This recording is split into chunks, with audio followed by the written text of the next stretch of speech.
As-tu déjà pensé à entraîner du calme dans le quotidien de ton chien? As-tu déjà pensé que ça pourrait être intéressant, voire même bénéfique de lui apprendre à être bien, à rien faire? Mon nom est Sandra Desrosiers-Laporte. Je suis technicienne en santé animale. Je suis également propriétaire de la compagnie Intervention Câlin. Puis dans cette capsule-ci, je veux te parler de l'importance du calme dans le quotidien de ton chien. En fait, je constate que la majorité des gens, on a tendance à stimuler notre chien. On veut brûler son trop-plein d'énergie, OK? On veut s'assurer qu'il fasse le maximum de choses dans son quotidien. On veut l'amener partout. Mais en contrepartie, on oublie d'entraîner du calme. Il y a peu de gens qui vont prendre le temps d'entraîner cet état d'esprit-là, OK? Pourtant, c'est hyper important pour l'équilibre du chien. Pourquoi? Parce qu'à toutes les fois que ton chien est stimulé, son cerveau s'allume, OK? Il devient de plus en plus excité.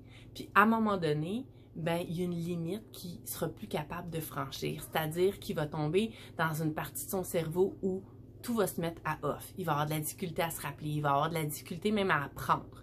Puis, si l'émotion devient négative, c'est pire. On peut se ramasser avec de la réactivité. On peut se ramasser avec de la vocalisation excessive. On peut se ramasser avec des comportements qui sont vraiment problématiques dans le quotidien du chien.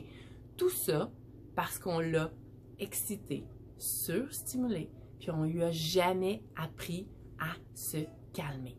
Se calmer, il y a des chiens qui sont capables de le faire tout seuls, mais il y en a d'autres que pas du tout. Okay? Ça doit faire partie de l'éducation du chien. C'est des choses qu'on va prioriser même quand on a des puppies. Parce que plus tu vas commencer tôt à créer des bonnes habitudes, meilleur ça va être pour les résultats dans le futur. Mais ça ne veut pas dire que parce que tu as un chien adulte, puis que tu es allé à outrance dans justement l'excitation, la surstimulation, que tu ne peux pas avoir un retour du balancier et venir rajouter du calme dans ton quotidien. Il faut que tu te rappelles que ton chien, ça va être la moyenne de ce qu'il fait dans sa journée. Donc, regarde la journée de ton chien. Regarde ce qu'il fait dans son quotidien. Okay? Est-ce que la majorité de sa journée, il le passe à dormir? Est-ce qu'il le passe à être calme, à être bien, à ne rien faire? Ou la majorité du temps, ton chien se cherche quelque chose à faire, okay? A besoin d'attirer ton attention, a besoin de faire les 100 pas dans la maison.